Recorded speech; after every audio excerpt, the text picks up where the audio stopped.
નમસ્કાર, નિર્ભય ન્યૂઝ સાથે હું છું રિદ્ધિ। વડોદરા શહેર ભાજપમાં છેલ્લા કેટલાક સમયથી આંતરિક જૂથબંધી ચાલી રહી છે। લોકસભાની ચૂંટણીમાં ભાજપે રંજન ભટ્ટને ટિકિટ આપી ત્યારથી આંતરિક કલહ ચરમસીમાએ પહોંચ્યો। તે પછી આ વિખવાદ શાંત થવાનું નામ જ નથી લેતો। જ્યોતિબેન પંડ્યાએ રંજનબેન ભટ્ટ વિરુદ્ધ નિવેદન આપ્યું અને તેમને પક્ષમાંથી કાઢી મૂકવામાં આવ્યા। તે પછી આ ડખો બંધ થવાનું નામ જ નથી લેતો। આ વિખવાદ શાંત થાય એ પહેલા જ ધારાસભ્ય યોગેશ પટેલે પોતાની જ સરકારના અધિકારીઓની પોલ ખોલવાનું શરૂ કર્યું। એમની સાથે શહેર પ્રમુખને પણ મીઠી ટકોર કરી કે શહેર ભાજપ પ્રમુખ ડોક્ટર વિજય શાહે પણ શહેરના વિવિધ પ્રશ્નો અંગે કલેક્ટરને રજૂઆત કરવી જોઈએ। ક્યાંક એમને ખબર હતી કે વિજયભાઈ તો લોકસભાની ચૂંટણીમાં થયેલા મતદાનનો ખાર રાખીને હજુ પણ બેઠા છે અને બન્યું પણ એવું કે વિજયભાઈથી રહેવાયું નહીં અને વિધાનસભાના કાર્યકરો દ્વારા સાંસદનો સન્માન સમારંભ ચાલતો હતો। એમાં જ પીએમ મોદીએ આપેલા સબકા સાથ સબકા વિકાસ સૂત્રના લીરે લીરા ઉડાવી દીધા। શહેર ભાજપ પ્રમુખે ચૂંટાયેલા પ્રતિનિધિઓને સલાહ આપતા જણાવ્યું કે સબકા સાથ સબકા વિકાસ નહીં પણ જેને સાથ આપ્યો છે તેનો જ વિકાસ કરો। આમ હવે ભાજપના નેતાઓ જેનો સાથ એનો જ વિકાસ મંત્ર લઈને ચાલવા લાગ્યા છે। જો કે ડોક્ટર વિજય શાહે ચૂંટાયેલા પ્રતિનિધિઓને આપેલી સલાહથી નારાજ ધારાસભ્ય યોગેશ પટેલે જણાવ્યું કે શહેર ભાજપ પ્રમુખનો આદેશ નહીં માનવો એ જરૂરી નથી, એ એમની અંગત વિચારધારા હશે, આથી નિવેદન આપ્યું હશે। હું તેમના નિવેદનથી બિલકુલ સહમત નથી। આવો પહેલા એ સાંભળીએ કે વિજય શાહે શું કહ્યું અને તેના જવાબમાં ધારાસભ્ય યોગેશ પટેલે શું કહ્યું।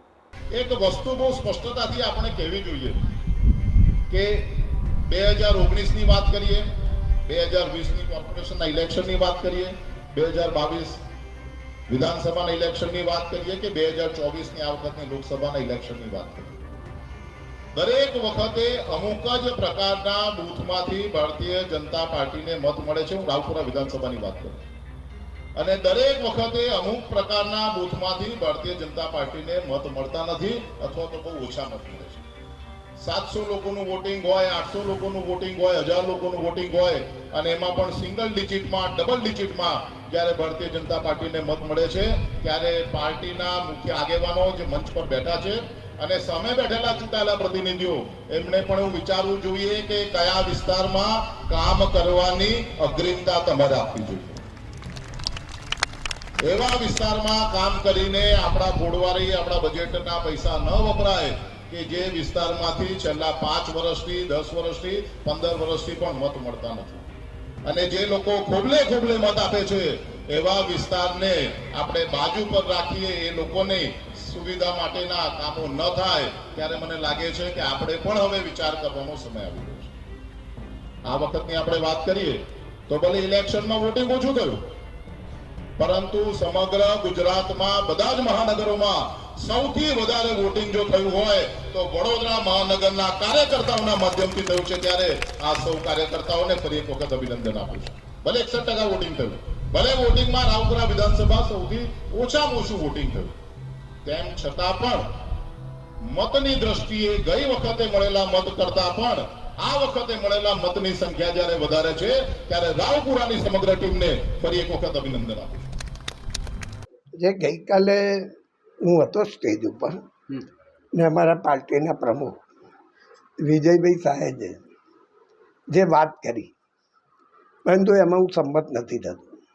કારણ કે વડોદરા શહેરમાં છેલ્લા 8 ટર્મથી એટલે 1990થી સરળ હું ધારાસભ્ય થયો છું અને દરેક વખતે દરેક વિધાનસભાની ઇલેક્શનમાં અમારી પહેલાં 3 હતી વિધાનસભા, હવે 5 થઈ।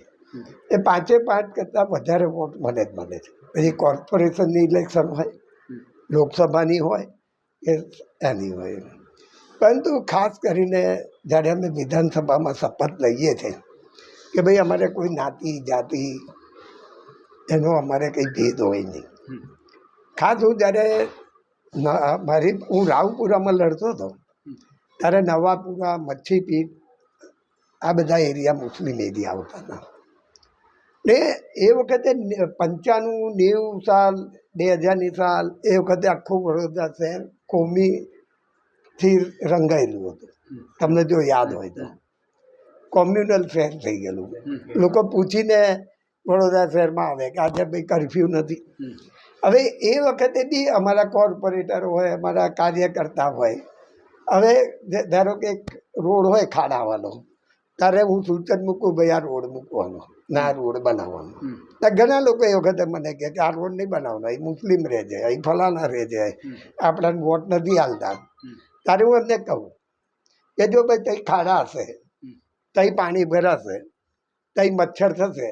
આ મચ્છરને કેટેગરી કે એનો એરિયા નથી હોતો, એ મુસ્લિમોને જ કહી છે કે આપણાને નહીં કહીએ એમ કહીને હું સમજાવું કે ભાઈ આપણા એરિયામાં એ ઉડતું ઉડતું આવી જશે ને આપણાને કહીશું. એટલે બધા મારી વાતને સંમત થાય ને રોડ થવા દે.